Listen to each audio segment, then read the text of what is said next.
الرحمن الرحيم. وعن محمد بن الحنفية قال قلت لأبي أي الناس خير بعد النبي صلی اللہ علیہ وسلم قال ابو بکر۔ مشکات شریف کی حدیث نمبر 6024 ہے، باب مناقب ابی بکر رضی اللہ عنہ چل رہی ہیں۔ حضرت محمد ابن حنفیہ رضی اللہ تعالیٰ عنہ اس حدیث کے راوی ہیں۔ یہ محمد حضرت علی رضی اللہ تعالیٰ عنہ کے بیٹے ہیں، لیکن حضرت فاطمہ رضی اللہ تعالیٰ عنہ کے بطن سے نہیں ہیں، بلکہ حضرت علی رضی اللہ عنہ کی دوسری زوجہ محترمہ کے بطن سے ہے۔ یہ فرماتے ہیں کہ قلت لأبی، میں نے اپنے والد اپنے باپ سے کہا، یعنی میں نے حضرت علی رضی اللہ تعالیٰ عنہ سے پوچھا، ای الناس خیر بعد النبی صلی اللہ علیہ وسلم، ای الناس خیر بعد النبی صلی اللہ علیہ وسلم، رسول اللہ صلی اللہ علیہ وسلم کے بعد سب سے بہتر کون ہے، سب سے افضل کون ہے؟ قال، حضرت علی رضی اللہ تعالیٰ عنہ نے فرمایا، ابو بکر، آپ صلی اللہ علیہ وسلم کے بعد سب سے افضل، سب سے اعلیٰ اور سب سے بڑا درجہ حضرت ابو بکر رضی اللہ تعالیٰ عنہ کا ہے۔ قلت، میں نے کہا، یعنی محمد ابن حنفیہ فرماتے ہیں کہ میں نے اپنے والد سے کہا، ثم من،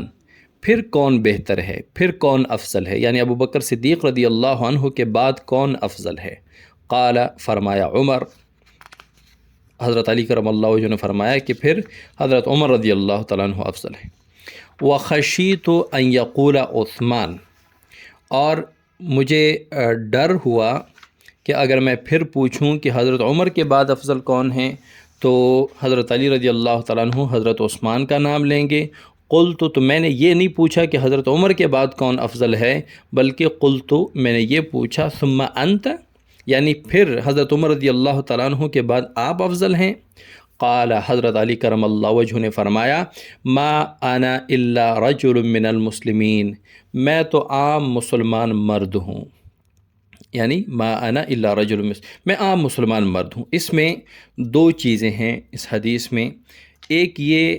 کہ حضرت علی کرم اللہ وجہہ نے کتنی عاجزی سے کام لیا، کتنی انکساری سے کام لیا کہ خلیفہ رابع، خلیفہ راشد، حضور صلی اللہ علیہ وسلم کے داماد ہونے کے باوجود فرماتے ہیں، ما انا الا رجل من المسلمین، میں تو ایک عام مسلمان مرد ہوں، عام مسلمان آدمی ہوں، یعنی انہوں نے اپنا عہدہ، اپنا رشتہ آپ صلی اللہ علیہ وسلم سے اس کو بیان نہیں کیا، بلکہ انکساری اور عاجزی کا اظہار کرتے ہوئے فرمایا کہ میں تو عام مسلمان مرد ہوں۔ اور دوسری بات اس حدیث میں کہ حضرت علی کرم اللہ وجہہ خود حضرت ابو بکر صدیق رضی اللہ تعالیٰ عنہ کی افضلیت کا اعتراف فرما رہے ہیں کہ آپ صلی اللہ علیہ وسلم کے بعد سب سے بڑا درجہ ابو بکر صدیق کا ہے، پھر حضرت عمر فاروق رضی اللہ تعالیٰ عنہ کا ہے۔ جب حضرت علی رضی اللہ تعالیٰ عنہ خود اپنی زبان مبارک سے فرما رہے ہیں کہ آپ صلی اللہ علیہ وسلم کے بعد سب سے بڑا درجہ ابو بکر صدیق کا ہے، تو کسی کو یہ حق نہیں پہنچتا کہ وہ حضرت علی رضی اللہ تعالیٰ عنہ کا درجہ حضرت ابو بکر صدیق سے بڑا بتائے، افضل بتائے، اعلیٰ بتائے۔ اور ایک روایت میں تو حضرت علی کرم اللہ وجہ فرماتے ہیں کہ حضرت ابو بکر صدیق رضی اللہ تعالیٰ عنہ کو آپ صلی اللہ علیہ وسلم نے ہمارے دین کا امام بنایا، آپ ہمارے دنیا کے بھی امام ہیں۔ تو اس میں حضرت علی رضی اللہ تعالیٰ عنہ، حضرت ابو بکر صدیق اور حضرت عمر رضی اللہ تعالیٰ عنہ کی افضلیت بیان فرما رہے ہیں۔